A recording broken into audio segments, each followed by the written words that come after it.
Hello one and all, welcome to another online video by Einstein Academy. In this video, we'll be looking at learning outcomes M and N from the topic of chemical bonding from the JCH2 chemistry syllabus. These are the last two learning outcomes as we wrap up the topic of chemical bonding. So learning outcome M, candidates should be able to describe, interpret, and or predict the effect of different types of structure and bonding on the physical properties of substances. So this is an extension of learning outcome L as we did in the previous lecture. And N, to be able to suggest the type of structure and bonding present in a substance from given information. So learning outcome N is basically able to answer questions from this learning outcome M, and this will be more or less covered in the next lecture. However, I just put it together so that we understand that basically this is basically just the answering question of this learning outcome M. But because this lecture is going to be a bit content heavy, so I'm just going to reserve N for the next lecture to separate the questions from the content. Okay, so let's go on to this learning outcome M first. Okay, so bonding and physical properties. In the last lecture, we talked about the structure of the different lattice structures of the different types of bonding. So this is the first thing that you should think about when you look at the different types of compounds. If it's ionic compounds, the structure is that of a giant ionic lattice, and the particles that are made up the giant ionic lattice is the oppositely charged ions. For the simple discrete molecules, the particles that make up the solid lattice is the simple discrete molecules. For the giant molecular compounds or molecules, it is the giant molecular structure, the atoms that make up the particles in the solid lattice. And for metallic elements, it is a giant metallic lattice whereby they are the metal cations and the sea of delocalized electrons in the giant metallic lattice.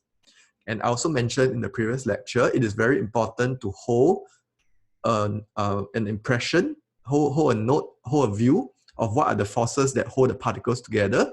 For the ionic compounds, because the cations and the anions are oppositely charged, so it is the electrostatic forces of attraction between the oppositely charged ions that hold the particles in the lattice position. For the simple discrete molecules, the particles are the simple discrete covalent molecules, and it's the weak intermolecular forces of attraction that holds the molecules together in their lattice positions. For the giant molecular structure, it is the atoms that are in the lattice position, and it is the strong covalent bonds between the atoms that holds the particles together in the lattice positions. On the other hand, for the metallic elements, it is the electrostatic forces of attraction between the metal cations and the sea of delocalized electrons that hold the particles together in their lattice positions. And I'd like to remind everyone out there again that it is these forces that are broken during the process of melting and boiling. And if we were to be able to decide whether if these forces are strong or weak, we'll be able to decide whether a large amount of energy or a small amount of energy is required to break these forces. And we would then be able to decide whether it will have a high or low melting point. Let's try to understand a bit, right? Why is it that electrostatic forces of attraction between oppositely charged ions, with covalent bonds between atoms, and between metal cations and sea of delocalized electrons are strong? Okay, so we use the word strong here, and of course it's expected then therefore the melting points of these three types of structures is high. But for intermolecular forces of attraction is relatively weak. Why is that so? Remember, the electrostatic forces of attraction is given by this formula. Okay, so this formula is not really taught in, it's not really relevant in, not saying not relevant, it's not taught explicitly in the H2 chemistry syllabus, but this is the formula for the electrostatic forces of attraction. Okay, so like it's proportional to the magnitude of the charge of the charged particles and inversely proportional to the distance between the charged particles. For this electrostatic force of attraction, right, for an ionic compound, the minimal charge is a full plus charge and a full minus charge, right?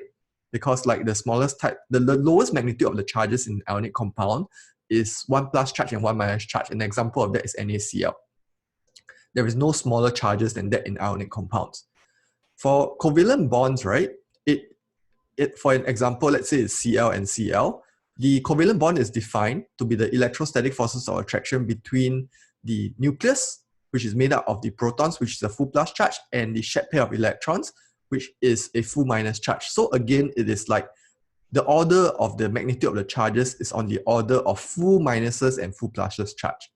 And again, for metal cations, the smallest type of the smallest magnitude on metal cations is 1 plus charge. So let's say for the Na plus is 1 plus charge, and then the C of delocalized electrons is E minus, which is also a full minus charge. So again, the magnitude of the charges is that of full pluses and full minus. However, right, for the simple discrete molecules, the attraction between the molecules is made up of intermolecular forces of attraction, which we have studied to be either ID-ID interactions, PD-PD interactions, or hydrogen bonding. And all of those are made up of partial plus charge and partial minus charge. And if we were to compare these magnitudes to that using this formula, right, we will realize that the intermolecular forces of attraction is therefore expected to be weak, the weakest among these three, because of the fact that the magnitude of the charges is the smallest. Okay, so if you were to go by the view of the magnitude of the charges to decide how strong the attractions are, how strong the forces are that hold the particles together, you will be able to come up with a clear idea of how strong or how weak the forces are that hold the particles together in the lattice structure. Okay, anyway, I hope that this clears up why is it that we say that the electrostatic forces of attraction between oppositely charged ions is strong, covalent bonds are strong, and the electrostatic forces of attraction between the cation ions and the sea of delocalized electrons are strong. However, the intermolecular forces of attraction that keeps the molecules in their lattice positions are relatively weak. Okay, so now we talk about melting points or boiling points. Since the electrostatic force of attraction between the oppositely charged ions is strong, a lot of energy is required to break them, and hence the melting point and boiling points of ionic compounds are expected to be high. For simple discrete molecules, the intermolecular forces of attraction that holds the molecules in their lattice positions are weak, hence little energy is required to break them, and hence they are expected to have low melting or boiling points. For covalent bonds, they are strong, and hence a lot of energy is required to break them, and hence for giant molecular structures, they are expected to have high melting or boiling points. For metallic elements, the electrostatic force of attraction between the metal cations and the sea of delocalized electrons are strong, and hence a lot of energy is required to break them, and as a result, they have high melting or boiling points. What are the factors that affect the melting or boiling point? So if we were to compare between different ionic compounds, the strength of the ionic bond is proportional to the charge magnitude of the charges of the cations and inversely proportional to the distance between the cation and anion. So if we are given two ionic compounds and we were to be able, if we want to ask which one has a higher melting point or boiling point, we will first go back to the strength of their ionic bonds in the two different structures, and we would decide on the strength of the ionic bonds by looking at the magnitude of the charges of the cations and anions of the two different structures, as well as the size of the cations and the anions in the two different structures, before we are able to decide on the strength of the ionic bond, which would then lead us to be able to decide on the melting point and the boiling point of that two different compounds. Okay, we will apply more of this when we look at the questions in the next lecture. For simple discrete molecules, the intermolecular forces of attraction, there's ID-ID interactions, PD-ID interactions, PD-PD interactions, as well as hydrogen bonding. And the strength of these forces is in this order. Hydrogen bonding is stronger than this, stronger than this, stronger than this. So if molecules is hydrogen bonding, generally they will have a higher melting point. If it's PD-PD type of interactions, is the second tier of highest boiling point and melting point. If it's ID-ID forces of interaction, it will be expected to have the lowest melting point or boiling point. If we are given two molecules, both of which are ID-ID type of interactions, then we will look at the number of electrons and generally the molecular mass. Because if the molecular mass is higher, then the size of the electron cloud will be larger. And if the size of the electron cloud is higher, the instantaneous dipole generated will be stronger, and hence the ID-ID interactions will be stronger. So generally, the strength of ID-ID interactions is proportional to the molecular mass, which basically is also proportional to the size of the electron cloud. And branch molecules are expected to have weaker instantaneous induced dipole interactions, because that the surface of interaction for the ID-ID interactions to operate between the molecules is weaker. If you don't recall this, you can go back to the lecture where we talk about ID-ID interactions to revise on this. Okay, but just as a summary here, this is the factors that influence the ID-ID interactions if we were to compare between two molecules that both of which are ID-ID interactions. If we were to compare between two molecules which are PD-PD interactions, then we can look at the dipole moment. So for example, if we compare HCl and HBr, because chlorine is more electronegative than hydrogen, the delta minus and the delta plus in HCl is expected to be stronger than that in HBr. And hence the PD-PD interactions in HCl is expected to be stronger than that in HBr. For giant molecular compounds, the covalent bonds are the one that is being broken. So the strength of the covalent bond is the one that's important. So the order of the bond, a triple bond is stronger than a double bond, which is stronger than a single bond. So that can be used to determine the strength of the covalent bond. And the longer the bond length, the weaker the bond. Hence, the strength of the covalent bond is inversely proportional to the bond length. Okay, and bond length, many of the bond lengths are actually available in the data booklet. So you can base it on that to judge how strong a covalent bond is. For the metallic elements, the forces that holds the particles in their lattice positions is the electrostatic forces of attraction between the cations and the sea of delocalized electrons, and that would depend on the charge density of the cation. Because in all metal structures, right, the sea of delocalized electrons is the electron and it's common to all. So we will only look at the charge density of the cation to decide on the strength of the electrostatic forces of attraction between the metal cation and the sea of delocalized electron. The higher the magnitude of the charge of the metal cation, the stronger the metallic bond, and the smaller the radius of the cation, the stronger the electrostatic force of attraction between it and the sea of delocalized electrons. Okay, so these are the factors that influences the strength of the forces that hold the particles in the lattice position, and hence also influences the melting point and boiling points of the different structures. Electrical conductivity, we already mentioned before that the important thing is whether that structure contains mobile charge carriers. So if you were to look at the ionic compounds, it does contain charge carriers in the form of the cations and the anions. However, in the solid state, right, they only vibrate about their fixed positions and hence they are not mobile. So ionic compounds in the solid state, they do not conduct electricity. So solid state, like, do not conduct electricity, because they do not contain mobile charge carriers. They are charge carriers, but they're not mobile. However, when you go to the molten state and the aqueous states, right, the ions are broken, the lattice structure breaks down, and the ions are free to move about within either the solution in the aqueous solution or in the liquid in the molten state.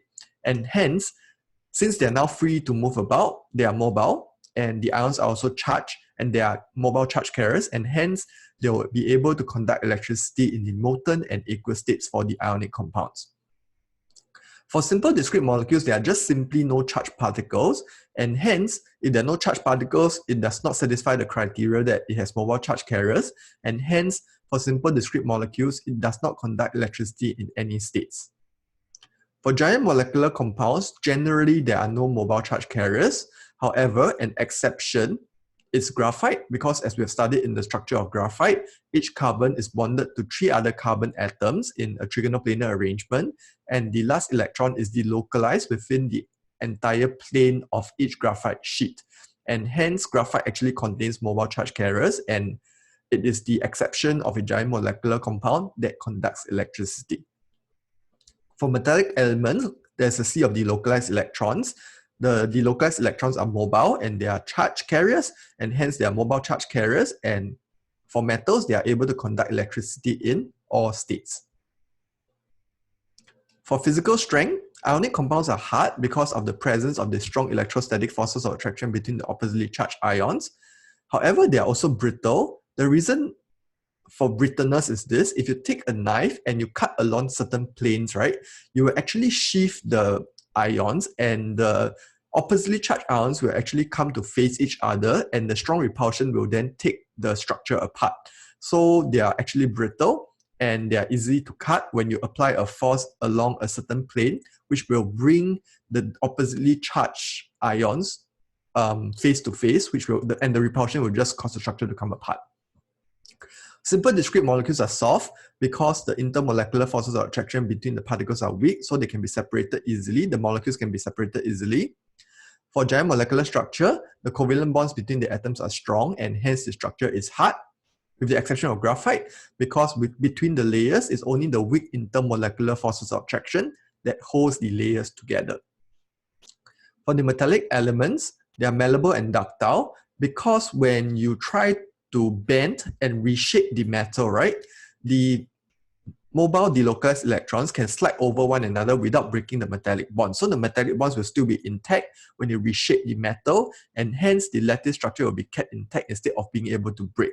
So they are malleable and ductile as in the sense that it can be reshaped without breaking the metallic bonds. Okay, so the last physical property that we'll talk about is solubility. So in solvation, we first need to understand the concept of solvation. So for example, when we try to dissolve a solid in a solvent, okay, so the solid that we try to dissolve is called the solute. Okay, the solute is the solid is the solid that we try to dissolve. Okay, and then the solvent is the liquid that we try to dissolve the solid in.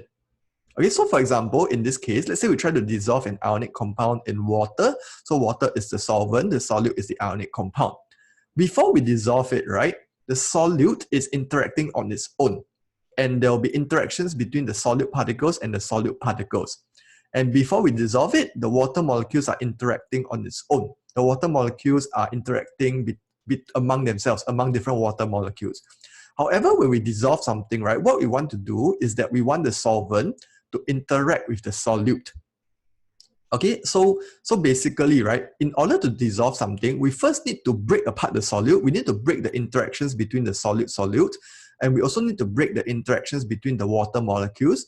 And when we break the interactions between the water molecules, we will be able to separate the water molecules, and we need to create a cavity, a space that we can insert the different particles of the solute. The important thing is that when we break the solute-solute interactions, we need to break the solute-solute interactions, and we need to break the solvent-solvent interactions before we are able to then insert the solutes into the space created by the solvent. And when the solute is in the cavity where the solvent is formed, there will actually be the formation of solute-solvent interactions. Oops. Okay, so we need to break the solute-solute interactions, break the solvent-solvent interactions, and this will cause energy because, like, when we go to energetics, right, we will learn that when we break bonds or when we break interactions, it's an endothermic reaction which will cause energy.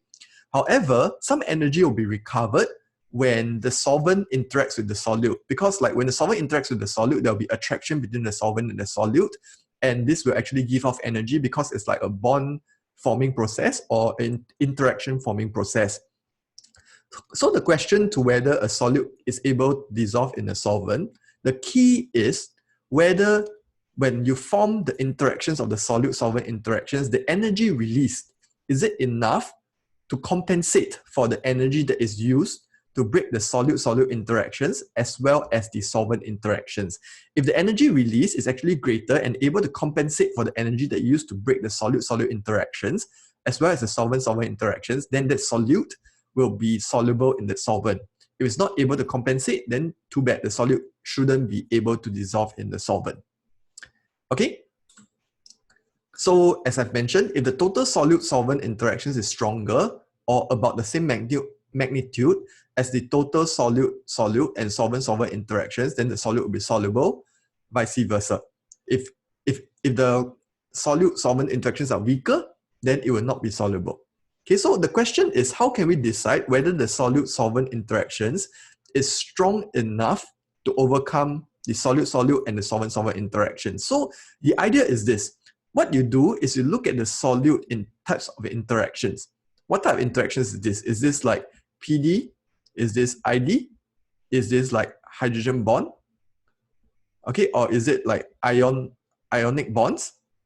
And then we look at the solvent type of interactions.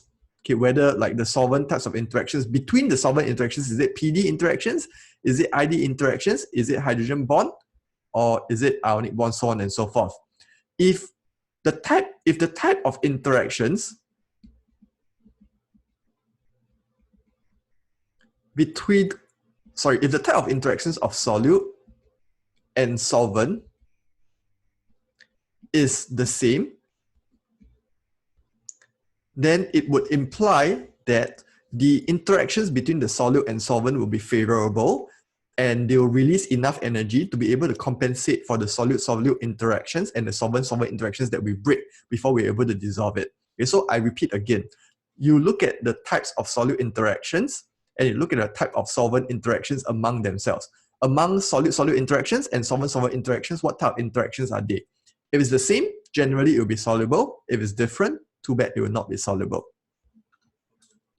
Okay, so if you talk about ionic compounds and we try to dissolve ionic compounds in water, like polar solvents. So if you look at Na+, this is a positively charged cation. And like for water, right, this is delta plus and this is delta minus, and the attraction will be what we call, this is an ion, and this hydrogen bond, because of the separation of charges in the polar covalent bond, this is called as dipole. So this is actually ion-dipole interactions, and ion-dipole interactions are quite strong because of the fact that if you look at the magnitude of the charges, this is, the orientation of this is not correct. I should actually be drawing the oxygen that's facing the Na+, because of the fact that the oxygen is delta minus. If you were to look at the magnitude of the charges, it's actually between a plus charge and a delta minus charge. And this is actually enough strength of an interaction to overcome the solute-solute interactions, which is the ionic bonds between the Na+ and let's say the Cl- cat ions, and to overcome the hydrogen bonding between the water-water molecules. And since the ion-dipole interactions between the dissolved ions and the polar solvent molecules such as water is able to overcome the solute-solute and solvent-solvent interactions, it is expected that ionic compounds are generally soluble in polar solvent molecules such as water.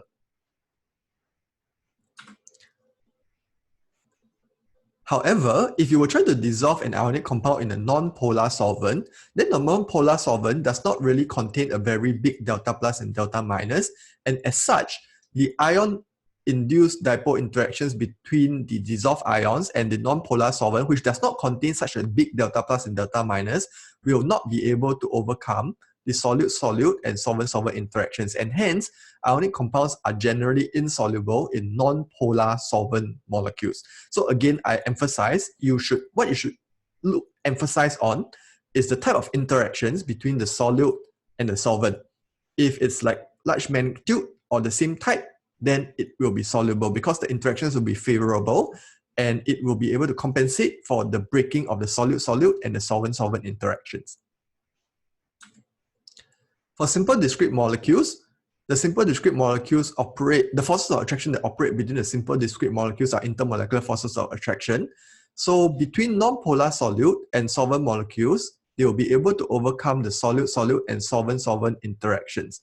So simple discrete covalent compounds are soluble in non-polar solvent molecules. So for simple covalent compounds, there is ID-ID type of interactions. They will be able to dissolve in non-polar solvent molecules, which is also ID-ID type of interactions. The solvent-solute interactions is able to compensate for the breaking of the solute-solute interactions as well as the solvent-solvent interactions. Permanent dipole-induced dipole interactions between the polar solvent molecules and the non-polar solute molecules are unable to overcome the solute-solute and solvent-solvent interactions. So if we have type of simple discrete molecule whereby the solvent molecules is PD type of interactions, but the solute molecules is ID type of interactions, then the interactions between the solute and the solvent is not favorable and it will not be able to compensate for the breaking of the solute-solute and the solvent-solvent interactions. And hence, simple discrete covalent molecules that is of the type of ID-ID type will not be able to dissolve in polar solvent molecules that is of the PD type.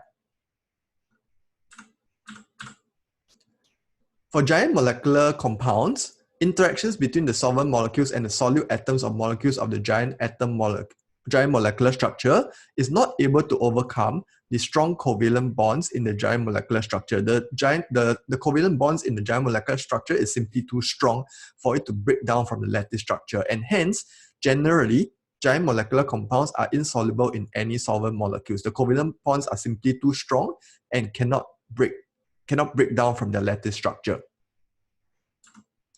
For metallic elements, similarly, the electrostatic forces of attraction between the metal cations and the sea of delocalized electrons are also too strong that cannot be overcome by the formation of these solute-solvent interactions. And hence, generally, metallic elements are also insoluble in any solvent molecules.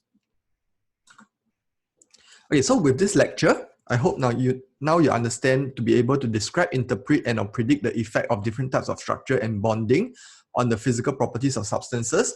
So I remind you, the physical properties of substances is generally the melting point and boiling point, electrical conductivity, as well as solubility.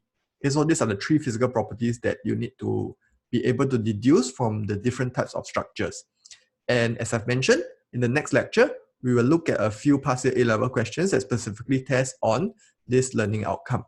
Okay, so if you have any questions, do drop me in the comment section and I'll be more than happy to answer them. And if not, I'll see you for the next lecture where we talk about learning outcome N. As usual, if you like the videos, please hit the like and subscribe button. And I'll see you soon for the next lecture.